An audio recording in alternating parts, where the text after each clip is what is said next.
That would mirror matches. Interesting choice from Optimus. Yeah, there's still, so for people that's Gonna face like the barrier and the exhaust, BB's gonna shield himself and then just walk out. And then wait for level 6 where he can very easily shockwave onto Optimus. This is definitely the build that we've seen before. It's the shield start on BB, repetitive auto attacks, only gonna get stronger over time. And that's why it speaks at the level 4 all in as well, because level 5, there is that extra point, giving more armor.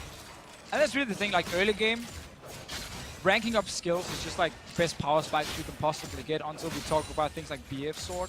It's so important just getting that extra skill. It's often, you know, 40, 50 like extra damage or 30 extra damage on certain things. Yeah, Optimus didn't really control the direction of his axes well enough, so he dropped 1 CS. Yeah, the only advantage he got from like level 1 was he got the first hit onto BB. Oh, he dropped like 3 CS in total. But that's been even out. BB loses some CS on the tower. Yeah, this is level 2, obviously 7 creep as usual. Level 2 onto Draven. Want to challenge, but there's no range to punish BB there. No, and the thing about Orianna and this build they always go for, the one we saw at IWCA was Emax and then W, and you just sped up yourself and you started like auto-attacking a little bit. BB in this one has actually picked command attack, the Q right now, so he's looking to fire the ball away and then pull it back. He actually didn't do it here. Yeah. Ball first and pull back. Shield, but he wanted the instant shield for the auto-attack. Unless he wants to, he might forget about it, unless he just wants to move the ball again later on for more damage. Or he just wants the mana to pick it up if he thinks the pass back damage isn't worth the mana he spent. Yeah, Optimus in good position here to get that relic. Very, very important, especially against like a mage who does use quite a lot of mana. Good trade from Optimus. He's committing. There's still barrier, there's still barrier. He's on the tower, one more hit. He got baited. He got baited so hard, Optimus. He's running away. He has the wall odds. He will get the relic. BB saved the barrier. Again, we've seen this before. You save it for such a long time and then you just use it on the tower. Yeah, you obviously want to shield early, then bait the barrier, and then get the second shield if you can. We saw the mechanic of the pass-through damage as well. BB staying really calm right there, knowing that he can fire back with that barrier. And that's the thing we talked about before, you know, how hard it is for Draven to like all in because it's barrier, it's a shield, it's an exhaust, like it's so many defensive tools you have to power through when there could be minions hitting you, you're taking some auto-attack trades back, and you don't want to step on the tower. And obviously this command attack will help ever so slightly to help you push as well, since it is an AoE effect. BB is pretty low on mana, so definitely wants to conserve it for the best moment possible. Optimus is relentlessly pushed. If he ever gets the push turned around, it is over for him, because then BB can control until level 6 here. And now we also have to remember, barrier is the summoner spell with like the lowest cooldown. It's 180 seconds. Where exhaust is 210. So BB will get his barrier before Optimus gets his summoners, making that window Optimus maybe could have had for all-inning when he gets his summoners back, basically non-existent. Yeah. And look at BB, when he doesn't need to pick up the ball, he doesn't snap it back immediately. He's comfortably farming as well. Optimus looks like he has missed his window for the all-in on level 4/5. So he'll likely have to base eventually. Yeah. Keeping the creeps out of the tower, because we talked about it earlier, it is very hard to CS under that turret. Exactly. Good position from BB here, just kind of tanking the minions for like one hit only just to stop them in the middle. And then his own minion shows up and kind of blocks them from moving further. Helps you bounce the wave as well. That's what BB is looking for. Any mistake from Optimus in terms of wave positioning, getting the wave to bounce. So that's why he's continuously auto-attacking these creeps. Just wants to get rid of that wave ASAP, hoping that eventually, if he trades a little bit with Optimus as well, on the good moments, that the next wave arrives with sooner. Trade again here from Optimus, and he kind of needs some of these trades, but you notice how BB is not even using his W, because it's technically a waste of mana for the small amount of damage it deals. He has 2 ranks in Q and 2 ranks in E, so he just like Qs forward, pulls it back with the E, and then he just starts auto-attacking. He's waiting for level 6 right now. There's no way for Draven to dodge a shockwave, meaning BB can decide when to engage. I mean, at this point, level 6 seems to arrive before summoners come up. Should Optimus then not just base? Honestly, pick up the null magic. I think that's what he's doing exactly. He knows, like, the level 6 is coming. Oh, BB actually sending They're one creep off, guys. Not pulling him back, so gets 1 minute, that's 6 for Optimus. He knows that BB will hit level 6 as well. And he just wants to get, he wants to get out of there. He knows he can get all in. Doesn't want to risk it. Oh, BB could leave this on a freeze and just base. Because this is a matchup where you can actually punish with freeze. I feel like he's disagreeing. Maybe he needs like just a little bit of extra gold for his back. So he wanted the cannon. He didn't want to lose that. This won't freeze, but it'll softly position the wave here, allowing for a bounce. Because now Orianna, once she gets a bit more damage as well on the base of those spells, that's why putting extra points in Q helps you with the shove. But it's all out. Bought every sword in the store. Basically walked in. Optimus, give me all the blades you have here. He needs just all-in damage. His summoners are ready. He knows what's going to happen if he just keeps playing this like very slow game. BB does have attack speed boots here. Is that worth it? In terms of like cost efficiency? They did obviously get buffed a few patches ago, and they are actually a fine like item on its own for just pure attack speed. Also, if he does feel like the extra mobility can help him kind of decide if he needs to back away from a fight. That's definitely true. Definitely just value though getting the attack speed first of all. No AP damage or anything from BB. It's all focused on auto attacking right now. But look at the ball zone right now. This game has changed from a kind of you can't hit me because I have the ball on me to please be careful if you walk around. Mind the ball really. BB snaps it back the second he goes into trade positions again. Look at Optimus. He could keep trading, but he knows if he pulls the trigger there, he's gonna get ultied, and that's a zone. This is slowly turning into a kind of CS game where BB has the lead because he has much more zone impact. Exactly, and that's one really important thing. Like when you play these things that has like skill shots that can like CC and hit, if you just keep them ready, like don't just use them blindly or crazy. Like if you just keep them ready, you can actually just bait the other guy. But they're all in, Prepo. Going in here, Draven ulti. BB needs to reset badly. Oh, Optimus not cheating because he was also slowed down. Gets the speed up. He needs a shockwave.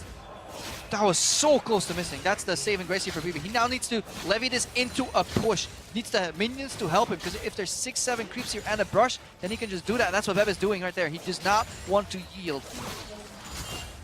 Pushes it out here. Use both summoners on both sides. There's a defensive shockwave from BB. Obviously doesn't deal that much damage. Let's trade another small trade. But yeah, it's really hard for BB to like take down Optimus in time, and the CS is 61 to 61. Because he gave it over. Right with this play, he gave a CS lead again, and that changes the entire scope of things. It doesn't matter what the lead is if it's just a single CS. Really good recovery from Optimus here, and we can question those boots too. Imagine if they were just funneled into either AP or just raw damage on your auto attacks from the Orianna. I think definitely BB was aiming to kind of win on 100 CS. Because again, what you saw, what we talked a little bit about before, like he kept the shockwave just ready. Because of the implication. Yeah, exactly, because of the implication. Like Optimus knew, if I do step forward, he can shockwave me. So just kept it there, didn't want to use it for damage or anything. No trade from Optimus though. Does have a cannon hitting him as well. Good cycling on the axis here. BB's out of mana here. And this is actually what Optimus wants right now. Because the second this Orianna is out of mana, you're just comparing AD. He's pushed under the turret. Really good chokehold right now from Optimus. Yeah, and he's also able to get these relics. Right, he knew he had one behind him. He could use some mana, use some HP, go back and pick it up. This is where if you're BB, you just back, you get any item you want, and you're looking for an all-in under 20 CS, and that's a bad base timing right here. Or a bad base location, rather. Because again, now you're still going to lose on CS, but the gap is closing. Now you only have 20 CS left to make a play. Yeah, you're the one who needs to all-in now, and you're against the guy with double Doran. You need mana, just base. There's no way he's going to get the victory on CS. He just has to go. Not the same place, dude. He's looking for a QR combo. Maybe he's trying to bait it up. Yeah, he's literally baiting QR under turret. That's it. It's I don't think he has mana for it. 135. He just used all his mana on the shield now, so he's out of mana. There's no relic, and if it spawns, Optimus can pick it up because he's already positioned right next to it. BB, you're running out of time. I mean, he's running out of options. He should have probably based farther back on the turret and looked for an all-in at this point. Because right now, Optimus is just controlling it slowly. Oh, he's in tower. He's going for an all-in. That is so risky. You just had the entire game in the bag. You were winning. 65 mana right now. All right, BB's going back now. Barrier is ready very soon for BB. No summoners for Optimus the next like 30 seconds. But we're getting very close to our first 100 CS game. That's 3 minions here for Optimus, so he goes on to 90. So he needs to get 10 out of the next 2 waves. It's not a cannon wave. I think they spawn every 3 waves. Well, remember also with the Draven, you can just ulti straight down the lane and at least get the caster minions once he picks up this full wave here. BB is going full tank now. He picked up mana. When there's 10 creeps left, can you deplete your mana bar in time? He's going for a soft freeze here. Rearrange the creeps, but it kind of failed. He wanted them to... He wants one of those melees to buy. All right, that's Optimus is kind of more swords. You know, why not? Get more swords. Get the potion as well. Elixir from Optimus. He's ready. Except Raph right there. So he's ready for the showdown. I'm not sure that was even worth it because he actually ended up staying much longer and could have lost like one. This can come down to like so few CS in difference, but Remember the fish show, Draven can always ulti down the lane. I heard a wise man tell me that one time. And there is enough minions here with all the casters as well. All inning once more time. They're going for it. Optimus dropping low, but BB! just not enough damage. No, he knew he had to try and all in it because there were 6 carry who can kind of counter that because you can put a trap in there and make it really hard for you. We did oversee the Teemo once again was a bait. Dealing at the same time. Mithy does have Greenfire's gift though. If he can actually step out and just trade like one auto attack with Levi, it would be in Mithy's favor, just ever so slightly here. The game will not be decided level 1 when it's Kate versus Kate. Not exactly an all-in champion. He started Q. Clicked on the wrong Caitlyn. Once again, the casters are getting baited. Yep. Time to retire, Mitch. You and me both. Twice. Become an observer. So Mithy looking to utilize that Q to get the push going early. Good trades in between auto attacks. That's what you always want to do. The problem is Mithy, if he forgets about these traps being placed in the bushes next to him, he may pay the price later on. Obviously, he has a little bit of access to the wave earlier.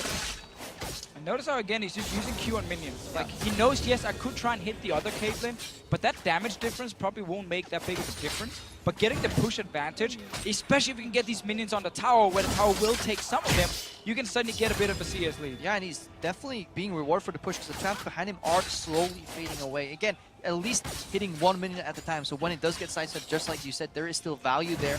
Pushing on. But this is not the most exciting matchup. Like, Kate versus Kate is very much a farm fest normally, and then seeing, can I poke the guy down enough so he has to go back to base, take like a bad recall, and then maybe try some super risky trade in the end. But it's so hard for both these Caitlyn's to actually like all in each other. Yeah, that's why it's up to us right now to kind of highlight the nuances. Levi going in for an E auto attack trade right there because he knows he has to stay in on the back end. That will fill up his mana again, so he may as well try for it. They never want to overtap your mana when you go for the crystals. If he still has the push. Remember, Caitlyn can stack headshot much faster in the brushes. That's why Mithy is always staying away from the other brush. Obviously, the fact that you can get Artag's reset as well. Oh, he really wants to get in there and smack him with a headshot, but Levi just staying just out of range, and we've been on this side for quite a while now. Yeah, and that's kind of the cadence, you know. See headshot, step away from the vehicle, walk up for EQ combo. That's a good combo by Levi here. EQ into, obviously, the headshot that gets generated for free when you land that E. He takes some damage, and now the next wave comes in much sooner for the side of Fire because it is near their tower, which means Levi can kind of turn the push around. If you trade long enough auto versus auto, the next wave will arrive when your initial wave isn't cleared out yet, and you will bounce the wave. And I really like that I call it there from Levi, just saying like, I can go in and actually use my full rotation, where Mithy has just been trying to poke the Qs over and over, hit like 1 or 2 only during the game. So Levi got that advantage going, and missing this one, sadly for him. Oh, this one is good though. Getting the barrier from Mithy. No mana from Levi. Now both of them will start sustaining with Warlords. Yeah, obviously, sometimes it is good to use barrier, not in all-in, but just to make sure that you can... Again, there is barely any all-in, you know. It really is a poke game. So yeah, if you do trade your barrier for some of his mana in some of these pokes, and maybe like 1 hit in return, good trade from Mithy there, but he's still slightly down. And this means the first base goes to Levi, which means he can then control the next wave again with those items extra. He will likely choose the base here at the end, because otherwise if Mithy gets the bounce, the same thing will happen that we saw in the clear-off match. It is just very hard though getting like an item advantage when it's 33 to 31 CS here. Even if he gets like 1 or 2 CS advantage, you end up just going like Dorans, and then like another potion coming in, and then you kind of go even anyway. It honestly pays off at the end. If you get 2 of these situations where you base successfully, you'll get more items, which gives more pressure at the end if you're racing to 100 CS. Ooh. Or you can take tower shot. That also works. Let's just say it was the disrespect tower shot. Showing Mithy, I don't need this HP. I can take a tower shot. I can still beat you. I wonder if he should have based there. He had like 1.8k gold. Definitely went for it. Maybe he wants to base on the cannon wave. I mean, that's the important thing here, right? You know, they've been farming for such a long time. You can actually get BF swords, or you can aim for sustain instead and get some more lifesteal and not just value the full damage. Look how Levi's also explaining the brush here. So despite having no mana, he's getting more headshots per wave, which means he can start pushing. I don't think the tower is really the objective in this matchup.